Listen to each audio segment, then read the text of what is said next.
Well, hello, beautiful friends, and welcome back to episode number 39. Today I've got Ditch the Diet Mindset with nutritionist Juliana Leamen. In this episode, you'll discover how tossing your skinny jeans can boost your confidence, why letting go of the diet mindset can help you lose more weight, how making friends with fat can work to your advantage, and the truth about diets and why they don't work. But first, are you frustrated with shopping and feel there must be a better way? Then I invite you to try out Style Finder Boutique. My husband Jim and I, aka Big Daddy, opened Style Finder in 2015 to bring women just like you the best in upscale casual clothing that's perfect for work, the weekend, and everything in between. We offer 3 easy ways to shop. You can shop with us 24/7 at shopstylefinder.com, or you can download the Style Finder Boutique app for both iPhone and Android. Be sure you turn notifications on so you know when we go live. You'll not only find a selection of amazing clothing, but we offer tools and resources to ensure you get clothing that's right for you. From our Shop the Look videos that offer styling suggestions, to fit videos and measurements that help you determine if something will fit your shape, we bring the best of online shopping to your laptop or mobile device. Use code PODCASTLOVE to save 20% on your first order online or on the app. If you're in Raleigh, North Carolina, then I invite you to visit our brick and mortar location. We're in North Hills Shopping Center, and our team of stylists are here to assist you in curating the perfect outfit, selecting the perfect gift, or building a whole new wardrobe. Who knows, I might be in the boutique myself to personally help style you. We help you know what to wear and how to wear it so you can feel confident and beautiful every single day. Let us be your style's secret weapon so you can dress like you mean it.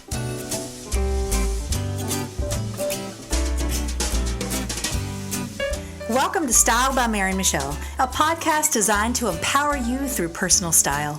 I'm your host, Mary Michelle Nidifer, a master style coach, founder of Style Finder Boutique, and creator of the Style Finder ID system. I'm here to help you know what to wear, how to wear it, and how to get dressed in 7 minutes or less. Let's go.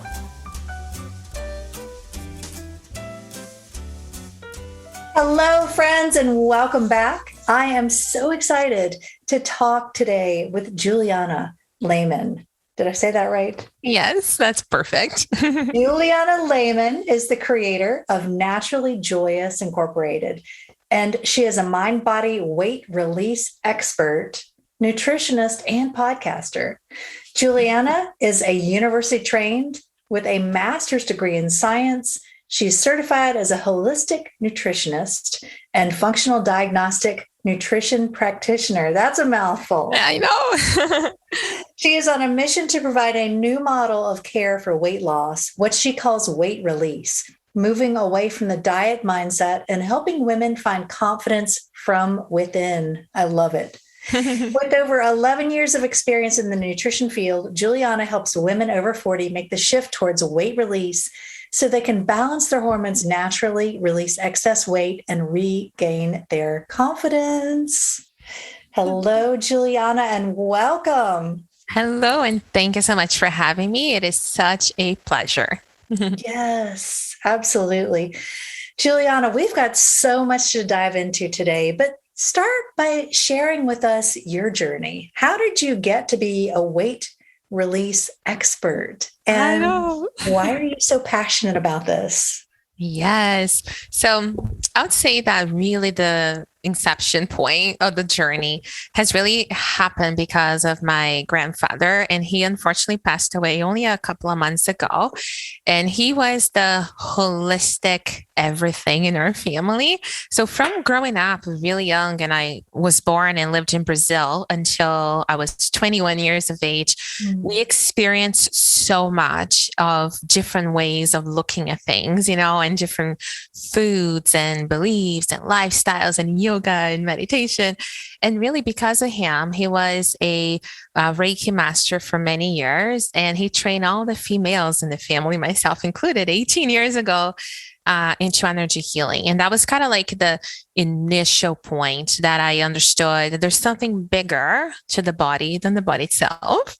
And I come with let's call it a laundry list of health issues, from some autoimmune ones to spinal surgery, fibromyalgia, chronic migraines, a bunch of things.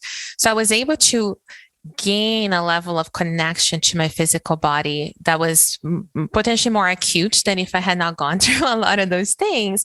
And then over the years, as I went through the academical side and then back into the holistic side and then back in the academical side, I was able to really see the value of both and really made it my mission to connect the two, and chose weight release or weight loss, I would say, because it chose me, I would say, basically. So that's kind of like the summary of it. Wow. Yeah, that's amazing to have someone to lead the way and to guide the way and really be able to share so much knowledge with you. Yes, absolutely. Now, have you, tell us about your struggles with weight? Yeah. So for most of my life, let's say as a child, I did struggle with weight. And it was something that, as I got into early adolescence, I guess, my body completely changed. And I was fit and I was athletic. I was like your size 2, size 4, didn't care what I ate, didn't have to think about it. And then when I moved to Canada, this is 2004, that's really when my, health issues started to present, specifically the chronic pain ones. And I was under, I would say, in and out of hospitals. Like, it was a very difficult time until they knew what was actually going on. I couldn't feel parts of my body, like upper body. And my surgery was like in my neck here. So it's like fused. And one of the things that was given to me, because I couldn't sleep due to the discomfort of the pain, they gave me a specific medication for sleep, which turned out to it did not help me sleep. And the side effects of it were weight gain, primarily. And I was fit. I was fine. I thought, I didn't think much of it. I didn't fully even understand what I was actually signing up for, I guess. And that completely changed my metabolism. And in a few short months, I went from a size 4 to a size 12. And that for me was the beginning of a bit of an identity crisis back then, because I just, the inside and outside weren't matching. And it took me years and years and years, and hormonal imbalances and things that came after getting off the medication and stuff, to really understand that my body was never going to be the same, and falling in love with it again, and understand how my new normal was to function was really sort of part of that, beginning part of my weight struggles, and a different awareness of my body, hormones, and how everything plays together. Mm-hmm. I can so relate. I can totally relate to that. But I actually have struggled with my weight, or I did struggle with my weight from really starting from an early age. I think about age 8, 10 years old. I remember it just kind of runs in our family. So it has been a journey for me to, find ways to manage it and manage hormones. But it's interesting, now that I'm in my 50s, and on the verge of menopause, which is when so many things change for women. Yes. How do you feel that hormones come into play? Yeah. I like to say, like, my favorite way to describe it is that the hormones are like this little map that tells the body what to do, right? And one of the things that it tells the body is where in the body to deposit body fat, let's just say. And I have this love relationship with fat, dietary and, physiological. And I even dedicated an entire module in my program and work to making friends with fat. And, it is necessary for our survival. So our body has a lot of strategies to keep it safely in place. And hormones is one of them. And primarily what I see as we get into menopause, really that transition called perimenopause, right? It's like a phase in our lives. And the hormones that kept us going and strong and powerful in our 20s and 30s, such as estrogen and progesterone, now are declining, part of natural aging. And then other hormones are kind of like taking up a little bit more of a rule. And the ones that I primarily focus on in my work, because I work with women over 40, are your thyroid hormones, insulin as it relates to blood sugar, and cortisol produced by the adrenals, which has a lot to do with your stress response, right? Mm-hmm. And they kind of like take over more of a role of really dictating in the body where we put belly fat, love handles, and all those things as we transition into menopausal years.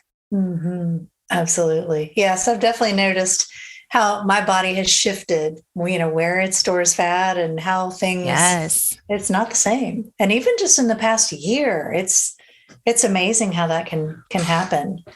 Yeah. So you mentioned self-love and loving your body.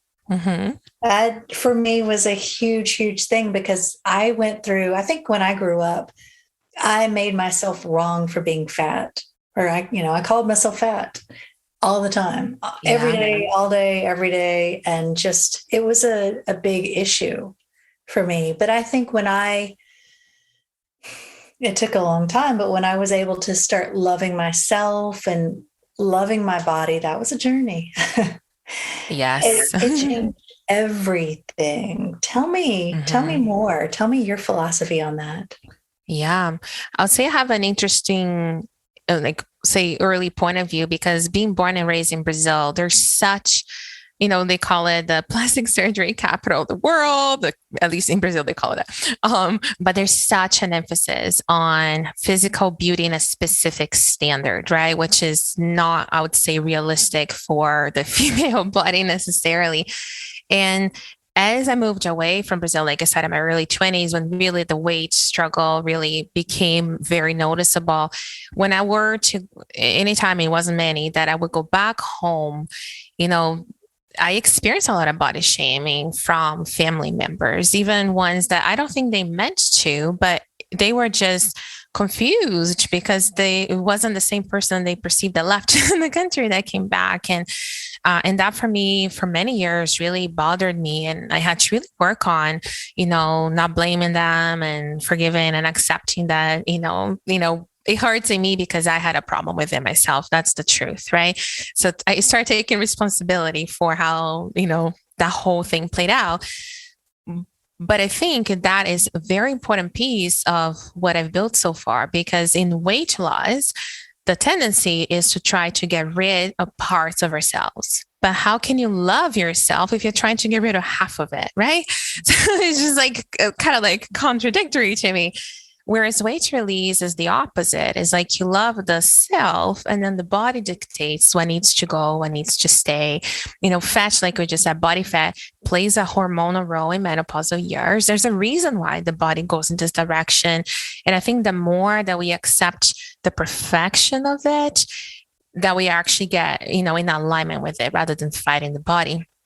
For me, just to add one more thing, I would say that, having a very intellectually active mind and a body that didn't keep up with migraines, like I almost feel like you're trapped in your body. My mind was alert, but I couldn't move and the pain was so much. And even with my autoimmune skin condition, that it's the skin is almost like you are, first layer in presenting yourself to the world. And, all those things have really challenged me, and, they get better, and then a new version of it comes up. So it's a continuous invitation for me to, walk the talk and love the body and really get to that connection, that it's basically a radical act of self-love. That's what I believe weight release is all about. Yeah. A radical act of self-love. I love it. I love it. And I could not agree more.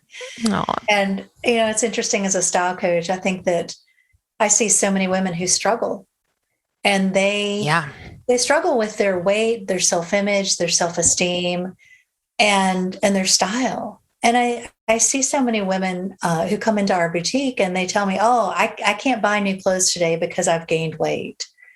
And it's almost like they want to punish themselves.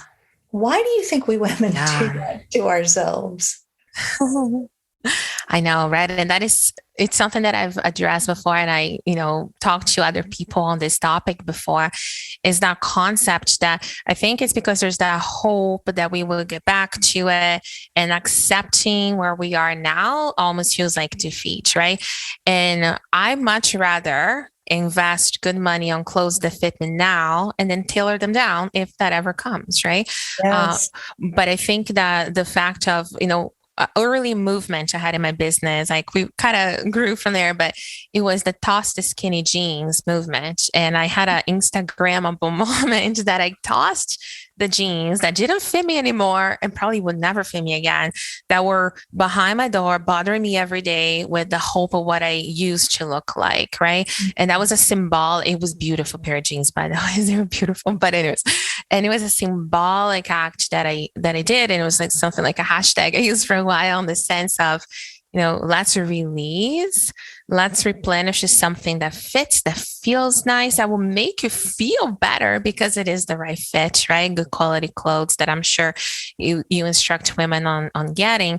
And like we said, we can always tailor it down. We can always adjust to later on. But I think the whole punishing is part of that self-discovery that your body's perfect. It is really all the subconscious, chatter that we have that sees it otherwise.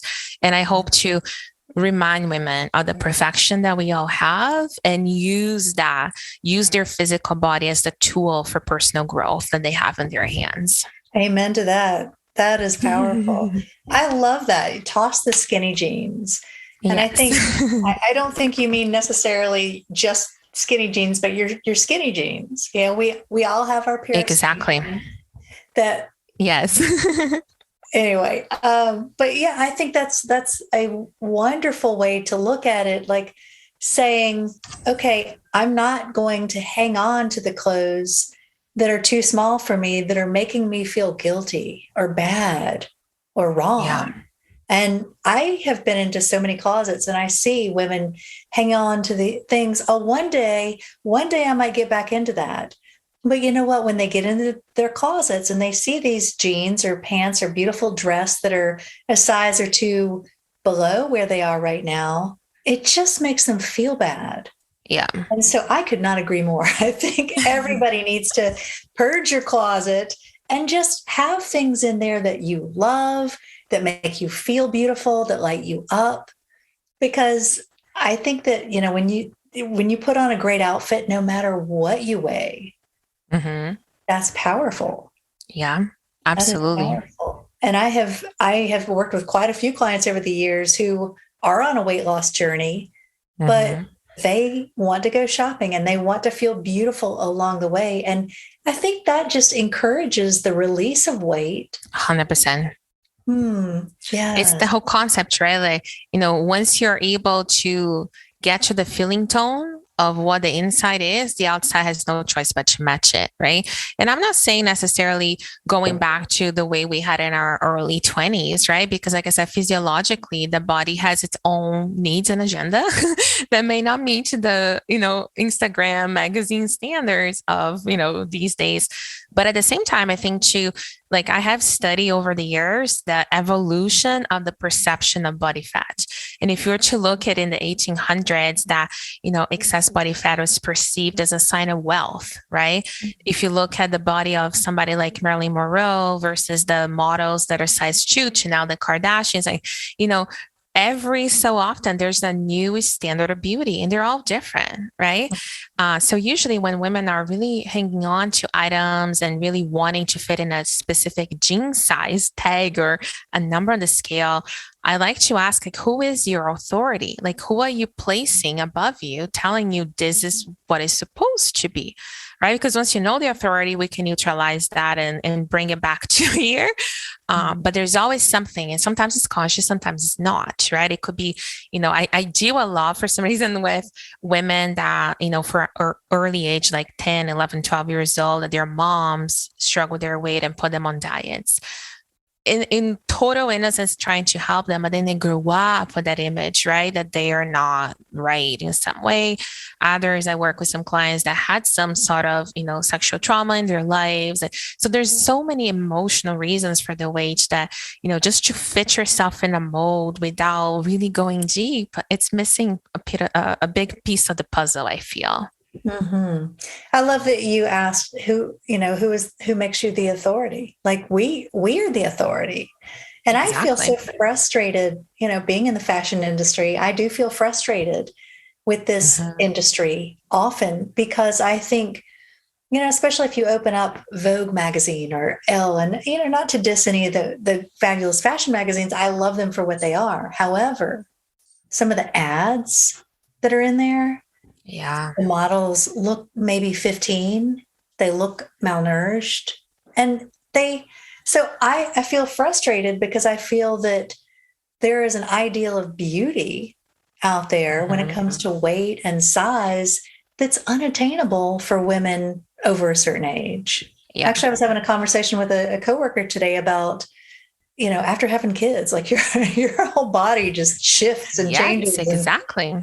Yeah, it's not going back to normal. So I think, finding a new authority and redefining what it means to be beautiful. Yeah, I think that's part of reclaiming your power, right? Because reclaiming the power, the way I perceive it, is reclaiming the authority over what it should look like and what it should do. Because anytime we add those should, could, have to, need to, we're completely subordinating to something outside of ourselves, which leads to unfulfillment, which then leads to what I call that fulfillment gap that most women then refill with food, drinks, chips, chocolate, and things, right? Mm-hmm. So the closest we can stay true to the purpose and sense of fulfillment of self, the less need we have to go outside of ourselves to compensate and feel better, right? Which is really the primarily food mindset aspect of weight release is let's get back in fulfillment. Like, you're enough, right? But a lot of us live lives of duty that we're catering to the world at the expense of ourselves. And I feel with the 40 plus demographic, we get to a place that, it's time, let's actually put our needs first. So we have even more to share with the world, right? So that's why I love so much about the mindset of women in this, age and beyond, because I think there is this craving for living your truth in a more authentic, more grounded way. And there's so much power in doing that. Absolutely. I love that. I think coming off of COVID, so many people, women, men too, have told me that, they've put on some weight and have, I think it's been difficult to lose it because I think over that period of time where we were stuck at home, a lot of bad habits developed. Now, you talk about shifting away from a diet mindset. So if somebody's trying to release some COVID weight and they're thinking, I have to go on a diet, I want to punish myself. And, it can be so extreme sometimes. Tell me more about shifting away from the diet mindset and why that's a good thing. Yeah, absolutely. So the first thing I'll say, like when you mentioned like the new habits, right, that some people formed, part of it was because a lot of our distractions were removed, right? When we had to stay home. And then some people had to contemplate staying with family members for long periods of time and all these things. So it created a new level of challenges, right? Being in the house. And anytime that we are adding new programming and new, say, habits to our brain, essentially those goes in your subconscious mind. It's almost like this little voice that you're not very aware of, but it's there and it's playing and making us do those choices, right? So to undo that, the issue with a diet, it's essentially a bunch of tactics and rules that are imposed on an individual that they may or may not have any interest in doing them, that they feel restricted and may not even be the right fit for them because there's no one diet that suits everyone, right? And especially in our 40s and beyond, a very low calorie, very low fat diet is not good for your hormones, period. It's just not, right? So it's just like, it becomes a little bit of this temporary gain. I call it the honeymoon phase of a diet. And then as soon as you get there and you look outside, look at the scale, oh my gosh, the weight is not shifting. Then we go into the valley of despair, which is an actual term in the process. And that's when people, basically give up and then they, try something else and so on. So the diet patterns, they call it the shiny diet syndrome, is something that people constantly are in it. And, on the contrary to that, and I know I've listened to your own podcast and you talk about this, that whole seeking of lifestyle, right? What I teach people to do is understand food and how it actually plays up in your hormones and how it helps with the changes in the women's body as we age, so that you can make choices that are in alignment to who you are, right? Mm-hmm. And I say it in lifestyle because if something is good, if you believe something is good, you're right. If you believe something is bad, you're also right, right? Mm-hmm. So it's very much working with your emotions and your brain and getting to a place of choosing rather than being imposed. We rebel and it doesn't last. We don't get results. And then we're back to square one. And I think that's going to be the challenge of people that quotations gain that COVID way of understanding what was the emotional reasons that you felt that food and maybe over drinking was the coping mechanism, because it's working on those subconscious emotions that's going to be the real key root cause to undo some of those patterns. Yes, that is so powerful. I think really understanding the root cause, and I think just, what did you say, that you get to choose? Yeah. It's a choice. And I think so often, when you hear somebody, I hear people, oh, I can't eat that, I'm on a diet. And it just becomes this like prison sentence almost. Yeah. Like it's something that's being done to them, not that they're choosing, even though they are choosing it. But it's like this horrible thing. Like, I can't have fun for a while because I have to lose weight. Exactly. How would you recommend? I mean, what would be some words of wisdom to kind of shift that thinking? So I'll give you one quick example first. And this is like recent. So Canadian Thanksgiving is October. I know American Thanksgiving is November. I don't know why they're not on the same day, but they're not. And so in our last Thanksgiving, so I'm Toronto, Canada, right? My parents at the cottage and they're healthy eaters. My husband as well. Like they've been following my lifestyle for many, many years. But in the cottage home, there's this amazing bakery. And my parents love for Thanksgiving to get their apple pie. And it's like an exceptional apple pie, I should say. But it's very sweet, almost like too sweet if you've been on a no sugar diet for a long time, right? Anyways, so my mom bought the pie this last season and we got the pie at home. And then when you heat up the pie, the smell is beautiful. Like it really fills up the room, feels like home baked, And this year, I did not want to eat the pie. Mind you, if I want to eat the pie, I would have eaten the pie, with gratitude, a small piece, and that's perfect. But I did not choose to because I knew that it would not make me feel good. So my mom, dad, and my husband each had a small piece and she had to freeze the rest because she says, oh my God, it's so sweet. They didn't even enjoy the pie as they used 2 years back, right? And I'm telling the story because when I make that choice, I didn't make it out of guilt. I didn't make it because I would be judged or because of my profession. I chose not to. I actually had sparkling water. That's what my body said it wanted instead. And everybody's like, you're having sparkling water? Saying that's what I wanted, and that was perfect. And that was that. And we moved on with our days, right?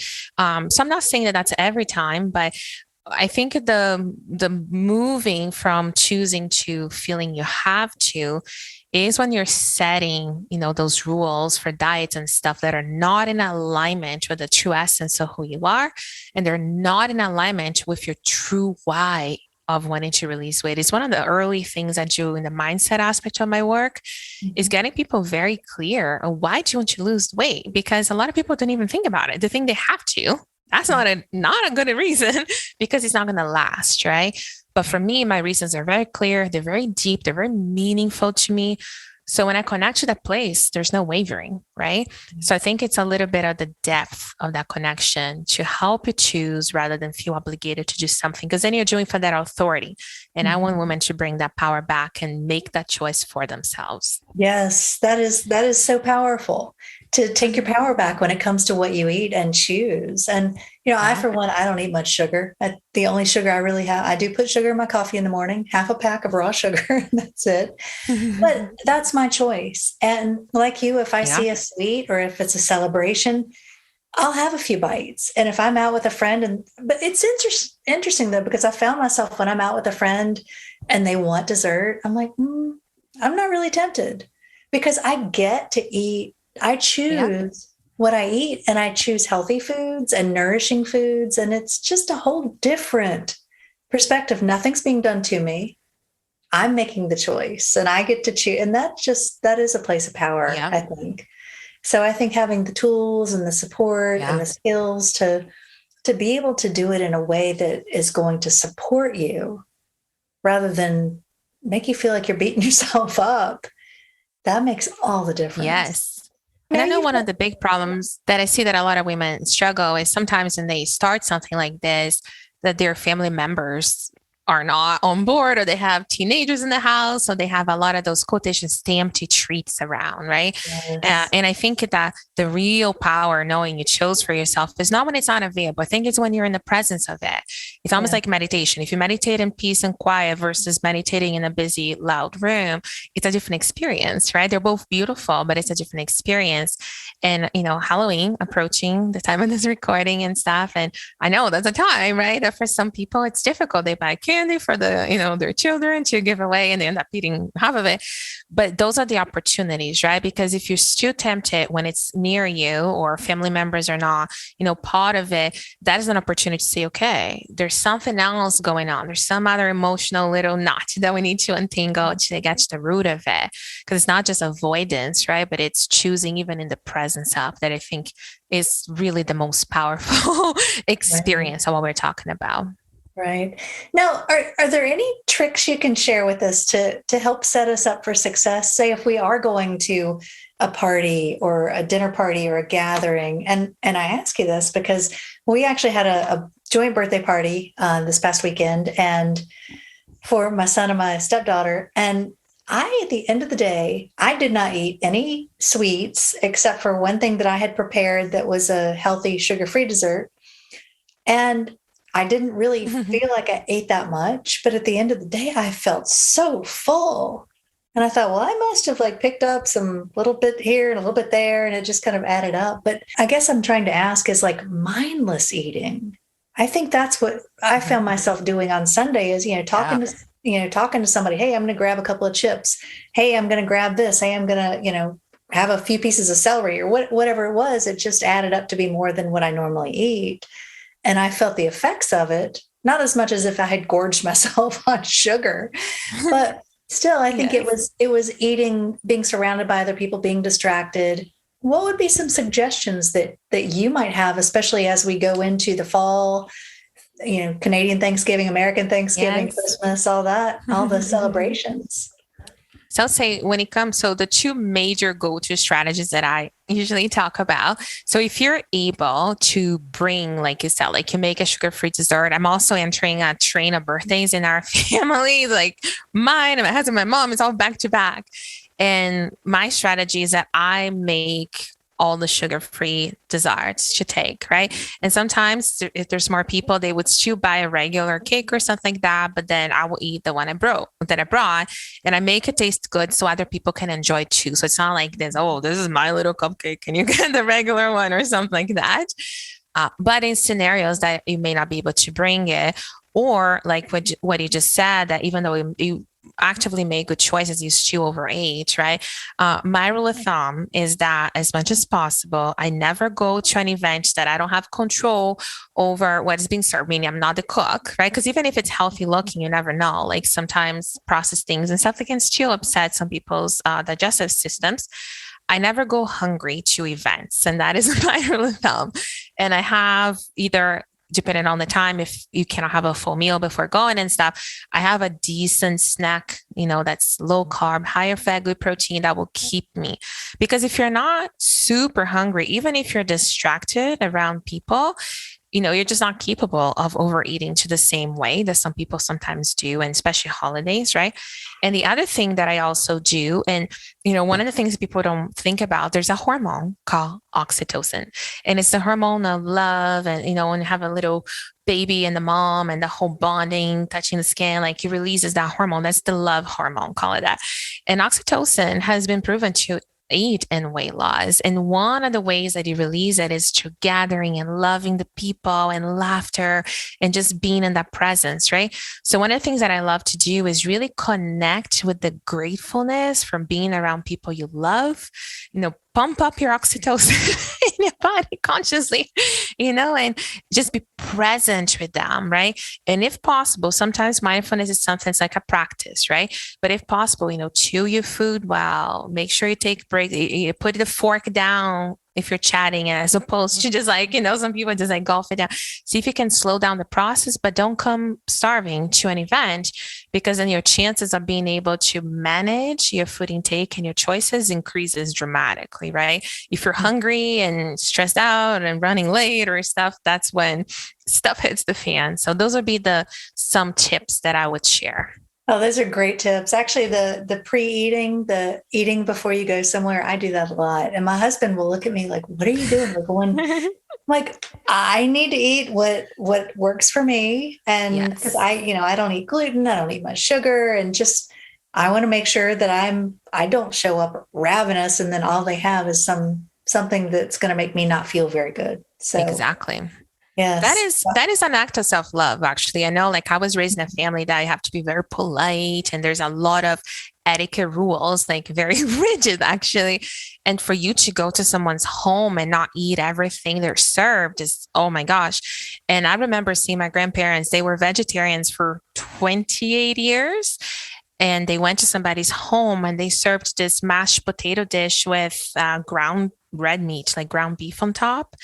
And then my grandma just couldn't allow herself to tell them we're vegetarian. So they scraped the potato without touching the meat, but the juice of the meat, right, kind of touched the potato. And they got hives all over their body. They had a horrible reaction because almost 30 years, their body could not process it, right? It was just a very bizarre reaction. And as I looked at that and it's yes, there's rules and stuff, but you can still have a lot of kindness as you tell someone, just have some, eating styles that work for me. So don't make a big fuss about it. It's just giving them the courtesy if you feel it's needed. If not, just poke around other foods. But I think it's a part of loving self. And the more you do that, you're equatingly giving it to other people. You're not depriving them because you're not eating something that you're serving, right? So I just wanted to add that point in there. Yeah. I agree. And I think in this day and age, so many people have so many dietary restrictions. Yes. It is not a big deal. In fact, it's almost weird if you show up and everybody can eat the same thing. Yes, 100%. Yes. So I know you've got a great program where you help women release weight. Do you want to tell us about that real quick? Yes, thank you so much. So the program is what I call the weight release shift. And the whole concept of shifting from not adding more to your plate, because majority of the women that I work with, they're very busy already, is shifting some habits, shifting perspectives, and shifting some of the things we eat into things that are more, conducive of what our body needs over 40. So I basically tell women hormonally and from a food standpoint, what is changing in your body and how can we work with that rather than against it. And the other big component of it, the other half of the program, which I think is really the point of difference, and it's part of the method that I teach, which is the weight release method, is the understanding of the emotional tool of the journey, but also how to work with your emotions and in a way harness the power of your subconscious mind, which is truly the root cause of a lot of the physical, weight is a consequence. It's not the issue, right? So if we approach it as the problem, we're probably going to be in this, cycle of repeating ourselves. Whereas if we learn the emotional root cause of it and how to work with yourself rather than against yourself, we're able to make such strides. And that's really what I dedicate my life and my work to, showing women how to connect emotions, hormones, and food in a way that works for their body after they turn 40 and beyond. Yeah, that's powerful. Work with your body instead of against it. Yes. It sounds so simple, but I think in so many ways we do work against our bodies. And I think we just make it way too hard for ourselves. Absolutely. So now how can people find out more about your program? Yes. So I have two things. So one thing is like a free gift. If somebody's interested, I go into this in more detail with visuals so you can see what happens to the hormones and stuff. And they can access that free training by going to naturallyjoyous.ca/free training. And if they feel that they want to have a conversation, I make that as an offer as well, so that either myself or my team, and we talk and ask questions, understand what you're looking for, what you've tried, to see even if the methodology we teach is the right fit. They can find us and go to browse our calendars at naturallyjoyous.ca/call. And those are the two best places to get more information. Great. And I'll be sure and put those links in the show notes. Thank you. So definitely reach out to Juliana and let her know how she can support you, because this sounds like powerful work. I'm a huge believer in whatever you do, whether it's style or weight or anything that you do, it starts with your mindset. Yeah. And I think when you can start with that and really address it from the inside out, that's where you see the results. Because unless you do the internal work, it does not matter. Yes. The external world is a consequence of our inner world, right? So if you want to change the outside, we truly got to work on the inside. I'm 100% a believer on that philosophy. Yes. For sure. Well, Juliana, thank you so much for sharing your great tips, your points of view, and all your great information today. It was such a pleasure to talk with you. Oh, thank you so much, Michelle, for the opportunity. I really treasure our time together and very grateful for the opportunity. Oh, thank you. Thanks for tuning in to Style by Mary Michelle, where women come to get dressed in 7 minutes or less. If you enjoyed this podcast, I invite you to leave me a 5-star review on iTunes or wherever you're listening. Be sure to follow me on Instagram at Style by Mary Michelle and shop our boutique at shopstylefinder.com for the best in upscale casual apparel. Better yet, if you're in the Raleigh area, come see us. We're located in the North Hills Shopping Center, the premier shopping district in Midtown Raleigh. For details and links mentioned in this episode, be sure to see the show notes. Have a beautiful week.